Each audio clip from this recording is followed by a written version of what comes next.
Welcome everybody to Glen Helen Raceway, and you're staring at a gold-themed 50th anniversary 2023 Honda CRF450R. That's right, Honda decided to go back in time with Rick Johnson, David Bailey, and Johnny O'Mara. It's near and dear to my heart. I used to go out into the desert in Honda Valley and watch these guys ride. So, looking at this bike brings me back to my youth. We're going to break this whole bike down. There are some significant changes within this bike right here. We're going to break those down and tell you what those changes feel like on the track compared to your older Hondas. And I also brought a couple guys with me that own a Honda, and maybe, just maybe, a guy that's not too fond of Hondas to see if this model can change his mind. Stay tuned. We'll be right back.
Okay, what's up, everybody? We're back. We're done riding. Long day here at Glen Helen Raceway. 2023 Honda CRF450R 50th Anniversary Edition.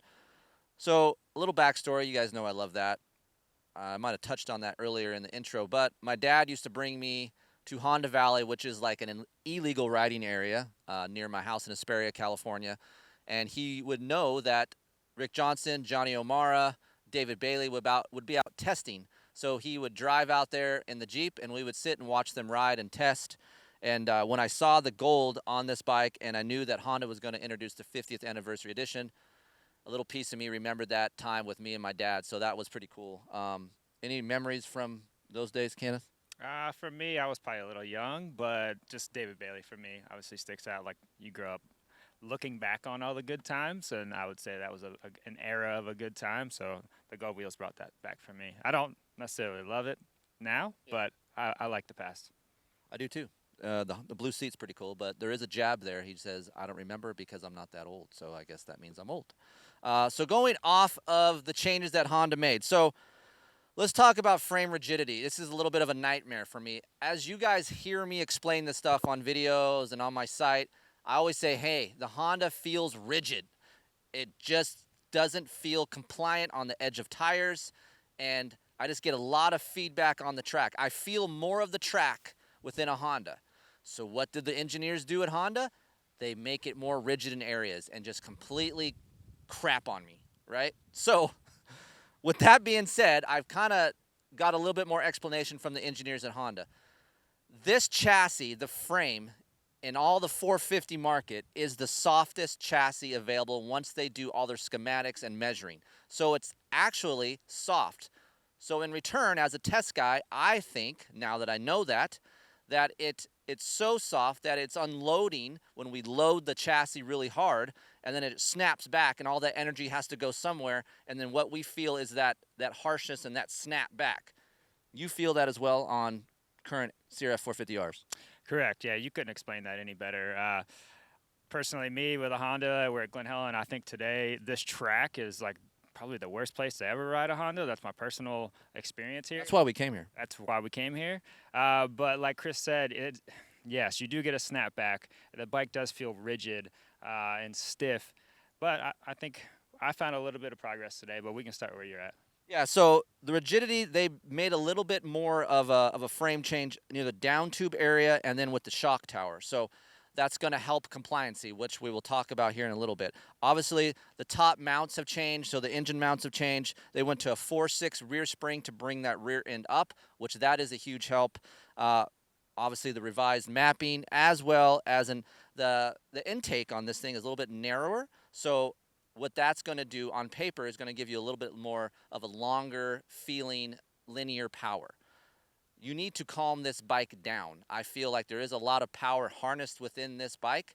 So broadening that up and getting it more linear does help this machine drastically. So what you guys want to know, is it better than the 22 version? Yes, a little bit. It's not huge. You're not going to buy this and be like, oh my gosh, yes, it's just a whole different Honda, or it doesn't even feel like a Honda and have all of this straight line stability. I do get a little bit more straight line stability, a little bit more of a tire contact patch feel on lean angle, but it's not day and night. Kenneth? Yeah, I'm the same.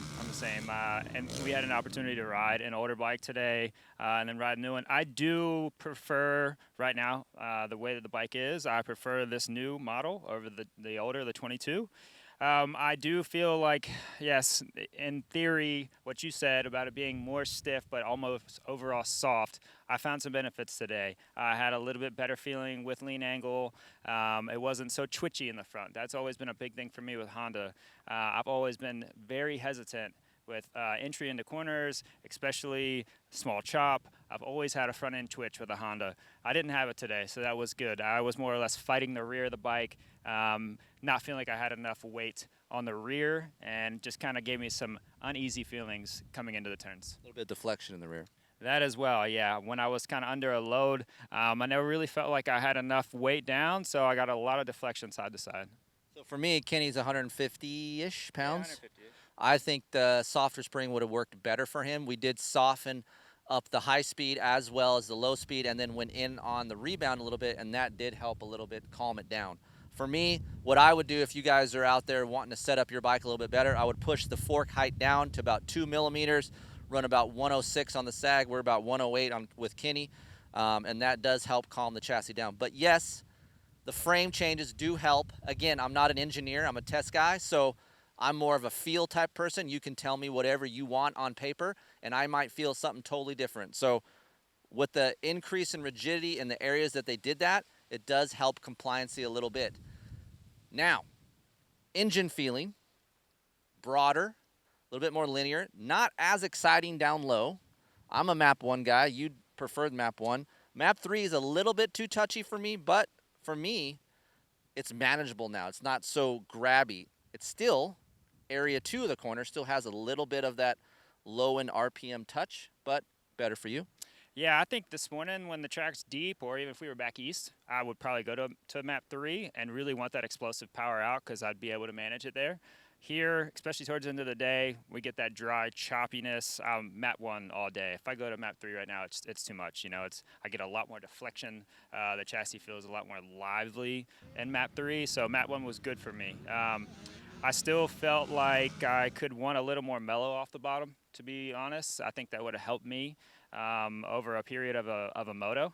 Anywhere on the track you want it to be mellower? Yeah, so at Glen Helen, you might have like a good ridge to bank off of, but then you're going to go to hard packed, right? And then it's going to get choppy. So in that area, from the bank to straight line, exit out of the corner, I would love to have a little more mellowness on the throttle so I can really ease on and get going. But right now it's kind of lively, so I just feel like I'm kind of just lighting up the tire, which gives me some deflection.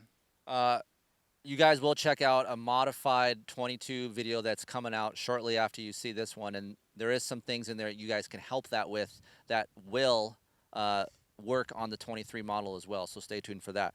Ergonomically, it's the best bike. I feel like you sit on a Honda, the foot peg to the seat transition is all good. I'm 6 foot, you're 5 foot. 6. You call me old, I'm calling you short. No, that's true. And honestly, like it's actually been a bit since I've ridden a Honda, and as soon as I got on it, you're riding out to the track, and you immediately just feel like you just left like motocross school with Chase Sexton, and my arms are up, and everything's perfect. Like I feel like a gangster. So the ergos of the bike are definitely above anything else I've ever ridden. And even once you get out, like the thing just is so light and nimble, and there's some things that I absolutely love about it. The ergos are very helpful Yeah, that's always been a Honda trait, right? Like that's never gone away. I hope we always keep that no matter where the bike goes. So a better Honda, is it drastically different? No, but you will get a little bit more compliancy. As well for me, some of you guys aren't as gnarly with this kind of thing, but I do not like vibration. There is less vibration for whatever reason, I feel like on this bike current from the 22. So I don't know if you notice that at all or if you even think about that kind of thing. To be truthful, at my weight, I'm more or less holding on to this thing, especially towards the end of the day. So vibration is not something I'm paying attention to. I'm a little picky, so for me, it is better. So I would go to a different grip. They are a little bit fat, so hydraulic clutch. I'm still more of a cable guy, but it's nice to have a clutch that's there and not fading as you ride. I haven't done enough starts to really dial in this clutch yet, but overall, it's a little bit more of a pleasant Honda. Kenny agrees. He's been on a Kawasaki riding recently, so I think there's some positive things there. Yeah, I totally agree. This is a step in the right direction. Is it monumental? No, it's not. But it is better than the older model. And as Kris said, we did get to ride a different bike with some other features, and it gave me a little bit of hope that there's still things that you can do to this model to really bring some more compliancy to everything, the way the power delivery is, and as well as the chassis feeling. So yeah, I think there's obviously we can get better with it, and overall though, I think it's better. All right, brought another guy, big guy. For you big guys out there to say you don't get no love, here he is, Eddie Laret, 220, 6'8". 230, 6'1.5", 2-ish. 6'2"? Yeah, right around there. 6'1", 6'2". So you're currently on a KTM, which you've been riding for a little bit. I've never really seen a Honda in your garage. So you don't have much experience on previous year Hondas. But just give us 3 positives and 3 negatives about this bike. If people are out there, hey, I'm a large guy, what's the 3 positives on this machine? For sure, ergonomics. Like you said, you hop on this thing and you ride it to the track, and it's just comfortable. It feels like Kenny said earlier. I mean, it just feels like you're a professional rider. You can't not get in the right position on this motorcycle. So that's my first positive. My second positive, early on in the day when we got on this bike, Glen Helen has that like window of perfect track, where it's perfect wet, ruts are good. I felt really good on the bike. I think I actually came back and told you, I'm like, man, this bike has more lean angle than my KTM. It feels more comfortable in my KTM, and I like the power on it. I went through the 3 maps. Unfortunately, I did that at the end of the day, which was terrible. It was a bad idea because map 1 for me and traction control number 2, I believe. Map 2? No, map 2 in the traction control with map 1 in the ECU settings. I don't know if how many people know that, but I got a little tutorial from Dudek on it, and good Lord, there's buttons for all kinds of stuff going on. For me, it's too much. Right. Let's simplify this a lot more, but it's good because how many different tracks and different dirts and different types of riders Honda can suit all that. Right. So that's definitely my number 2 was good. Number 3. The suspension felt good early on. Obviously, it's going to be sprung soft. But any of these intros that I do or these new bikes I do at my weight, you're going to do stuff to your suspension anyway. I try to take out how the spring feels and look at more at what the bike does entering the corner, leaving the corner through accelerating and braking bumps, because that's the valving, right? That's not the spring, that's the valving. The spring holds it up. So I try to look at that. And early on in the day, I was riding with Dave, and the thing was perfect. Like, it was really good. And then I went later, and we could have left it on the track, and I would have been fine and just walked away from it because it was terrible. Okay. So that's going to start off my bad. So my first negative, I don't want to say bad, my first negative feature on the bike is when the track dries out, the thing becomes a handful. It does have a lot of power. More handful in the case of engine feeling, like a lot of engine, or just chassis moving around too much? So it's got a lot of engine, but you can control that with the throttle, right? So the engine character is not something that a decent rider can't handle with a throttle. Just a little smoother, rolling through your corners, maybe trying to ride around in 3rd gear instead of 2nd. So that isn't the negative part of for me would be the chassis.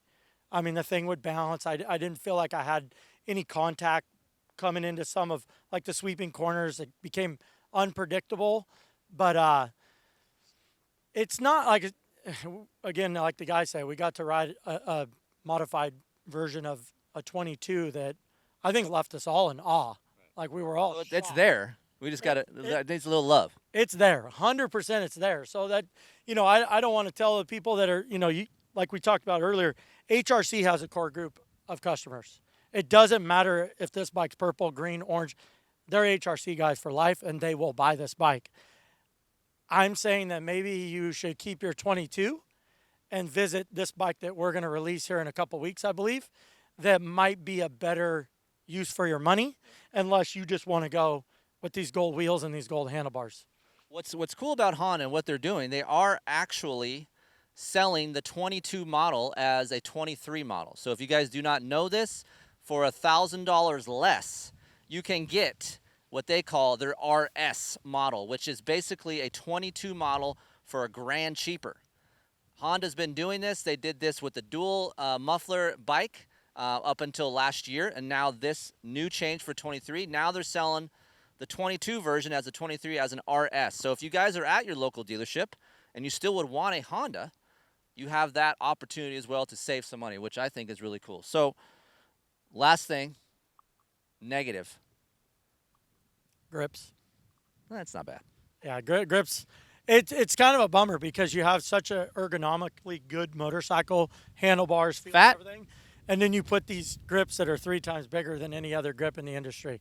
So if you buy this Honda and that's been the grip for decades, just buy yourself a set of grips when you roll out the showroom floor because you're going to need them. What I do like is they're not vulcanized on, unlike Kawasaki where there's like, you need a blowtorch to get them off. Or you're going to have to buy a new throttle tube. At least these things will come off, slide off, and it's not going to be a nightmare for you. So it's as easy as getting some grips. If you guys are wondering what I like, I'm old school. I love a half waffle soft Renthal or a medium. Those are my favorite grips, and they don't feel fat. I even tried a full waffle grip and shaved the ridges down, and I also like that too. So for me, it is a better direction. Is it day and night? No. I'm glad that Honda still offers the older model as well for the guys that want to get into the sport and want to spend extra grand and use that money that you save for some modifications that you can do to this bike. Let's talk about cornering really quick. There is not – other bikes have caught up in the past, but this thing still is the leader for cornering once you're inside the rut. Once you're inside the rut, this thing will lay down. You don't have to think about it. It does it. I like the cornering stability of this 23 chassis once I'm in the rut because I feel like it's a little bit more compliant. So if you guys are having problems cornering and your technique just quite frankly is no good, this Honda will help that. Our buddy Dave, he said he wants to corner better. He got a Honda and he does that. So there are aspects of this machine that are really good, especially for you guys back east where the dirt is soft, the bump isn't as hard. You will not notice these complaints that we're talking to you on camera about as much because the dirt is just simply softer. Some of the most fun I've had was on a 2019 CRF450R with soft dirt, good ruts, because this engine is so potent and so nice once you're in that fluff. Eddie, do you like the gold, old school blue trim 50th anniversary? You're older like me, so. Yeah, I wouldn't buy it. No, you don't like it. I wouldn't buy it. This is why I bring him, because he's just pretty blunt. Like, it's harsh, hurts your heart at times, but, I mean, it is what it is. So you would rather buy the stock red one? Yes. You'd like I'm buying one. you I'm said buying you the said Works you like red. Yeah. If I bought one, I would buy a Works Edition. I that's the thing about Honda. I think they make one of the most beautiful motorcycles. I mean, you can take these things and do them up, and just the Honda red, the chassis, the way it lays out. I mean, Chase Sexton and Ken Roxon have probably They make you want to ride a Honda. they have the best looking bikes in the pits. And best looking style. That is absolutely. That's true. All right, guys, so there's 3 models you can choose from. The 50th anniversary, there's a Works Edition, and then there's a standard model. Well, heck, there's 4. There's even the RS. You can buy the 23 RS Edition. So Honda gives you a lot of options. If you guys have any more questions about this bike and want to nitpick it, you think we're crazy, or you like what we're doing, Kris@KeeferInkTesting.com. That is my email where you can yell at me, praise me, whatever it is that you want to do. I'm here for it. And of course, racerxonline.com for any more videos. We're going to have some more Honda stuff come up on this website right here, so stay tuned to that. And as well, 12 issues, $30. Always got to mention that. There is a publication available. Davey would kill me if I didn't mention it. That's his baby. Go get a publication of 12 issues. It's great stuff, stuff that you can't see here online. So do yourself a favor and do that. And we will see you on the next 2023 test, which is right around the corner. See you guys.